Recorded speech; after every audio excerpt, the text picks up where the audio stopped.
कुआड जीवो के आज अंगनवाड़ी रे गोटे ब्रेस्ट फीडिंग माने केमती कोन गर्भवती महिला माने केमता शिशुर जत्न नै पारिए सही विषय आज बुझा हबो तो अंगनवाड़ी डाकी चंदी मु जेतु मेंबर अछि तो जीपी सेठी की आ अच्छा अच्छा हो जा हाय हेलो जय जगन्नाथ सांग मैंने आपण मैंने केमती अछंती आशा करछि आपण मैंने भले रहथिबे मु तो भले रे अछि जस्मिता राउत 861 यूट्यूब चैनल को आपण मानक बहुत बहुत स्वागत आ एक न्यू ब्लॉग आपण माने पय नै आछि आसंतु आज मु कोठी जाउछि कोन करछि आपण मानक साथ शेयर करबी आपण माने मो वीडियो रे शेष जान जोड़ी रहंतु वीडियो डी भल लागे लाइक कर देंतु चैनल को सब्सक्राइब कर देंतु काहे ना मु जेमती आगु को बढ़ी पारिबे आ पाखरे थिबा बेल आइकन को दबे दियंतु न्यू न्यू वीडियो रो नोटिफिकेशन आपण मानक पाखरे प्रथमे पहुंची जिवो चाली संग माने अंगनवाड़ी तो चलतु जीवा आज कौन कौन करी आपण मान सहित शेयर करें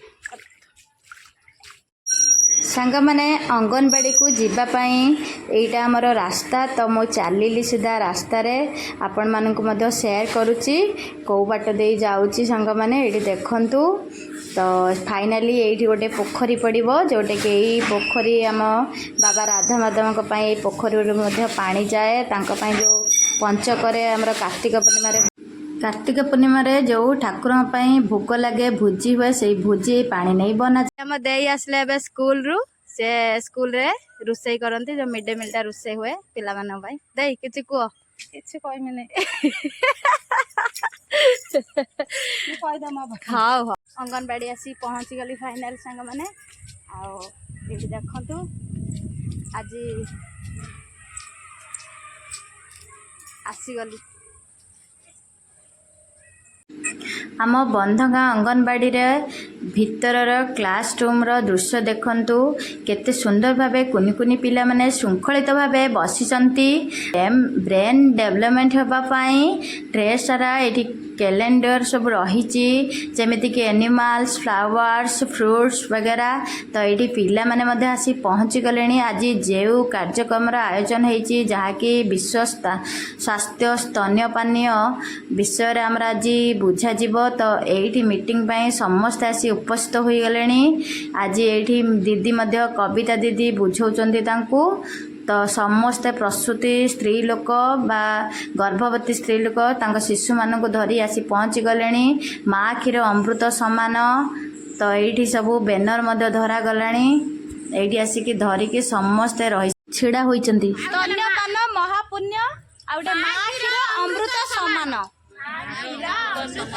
विश्व स्तन्यपान सप्ताह पालन बंधंगा अंगनवाड़ी केंद्र स्तन्यपान महापुण्य शिशु खाइले माँ क्षीर सुस्थ रहिबो मूल आमर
बुझी ସବୁ ପାଉଛି। ଆଉ ଗୋଟେ କଣ ତାର ଆବେଗିକ ବିକାଶ ହବ, ତାପରେ ଶାରୀରିକ ଗଠନଟା ସିଏ ବି ବିକାଶ ହବ। ଦେଖିବ 6 ମାସ ପର୍ଯ୍ୟନ୍ତ ଯୋଉ ଶିଶୁ ପ୍ରକୃତରେ ମା କ୍ଷୀର ଖାଉଥିବ ସିଏ ପୁରା ହେଲ୍ଦି ଥିବ। ଯିଏ ମା କ୍ଷୀରଠୁ ଅଲଗା କରିଦେଇଥିବ ମାନେ ଅଧାରୁ ଛାଡ଼ି ଦେଇକି ଆଣୁ ଦେଇଥିବ ସେ ଛୁଆ କେବଳ ମେଡିକାଲ ଗୁଆରେ। ବୁଝିପାରିଲେ ନା? ଆଉ ମା କ୍ଷୀର ଦେଲା ବେଳେ ପୁରା ଦେଖ ସେମ୍ ଭାବରେ କ୍ଷୀର ଦବ। ଉଡ଼େ ଦେଇ ଗୋଟେ ମା ଦିନ ଖାଇବ ସେ କ୍ଷୀର ଖାଇପାରୁନି, ଜାଣିବ ଅଲଗା ଅଲଗା କ୍ଷୀର ଦଉଛି କିନ୍ତୁ ସେ କ୍ଷୀର ପୁରା ସିଧା ଭାବରେ ମା ଏଇଠି ରହିବ। ଛୁଆକୁ ଧରେଇ ରଖିଲା କ୍ଷୀରର ଯୋଉ କଳା ଥିବଟା ପିଲାର ପାଟିରେ ପଶିବ, ପିଲା ପାଟିର ଓଠଟା ପୁରା ଏମିତି ଉଲ୍ଟି ହେଇକି ରହିବ। ତାହେଲେ ଜାଣିବ ଛୁଆ ଠିକ କ୍ଷୀର ଖାଉଛି।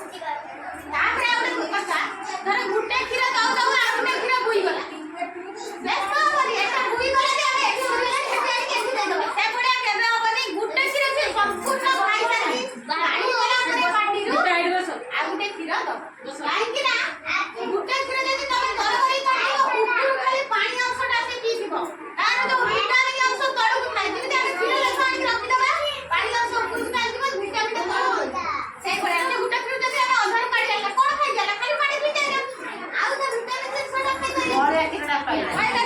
ତେଣୁକରି ଗୋଟେ କ୍ଷୀର ସେ ସମ୍ପୂର୍ଣ୍ଣ ଖାଇସାରିଲା ପରେ ଆଉ ଗୋଟେ କ୍ଷୀର ତାକୁ ଦବ। ଆଜିର ଏଇ ସ୍ତନ୍ୟପାନ ମିଟିଂରେ ବା ବ୍ରେଷ୍ଟ ଫିଡ଼ିଂ ମିଟିଂରେ ମୁଁ ଜଏନ୍ କରି ମୋତେ ବହୁତ ଖୁସି ଲାଗିଲା। କାରଣ ମୁଁ କେମିତି ଗୋଟେ ନବଜାତ ଶିଶୁର ଭଲ ଭାବରେ ଯତ୍ନ ନେଇପାରିବି। ସବୁ ନାରୀମାନେ ମଧ୍ୟ ଏଠି ଉପସ୍ଥିତ ଥିଲେ, ସବୁ ମାଆ ମାନେ।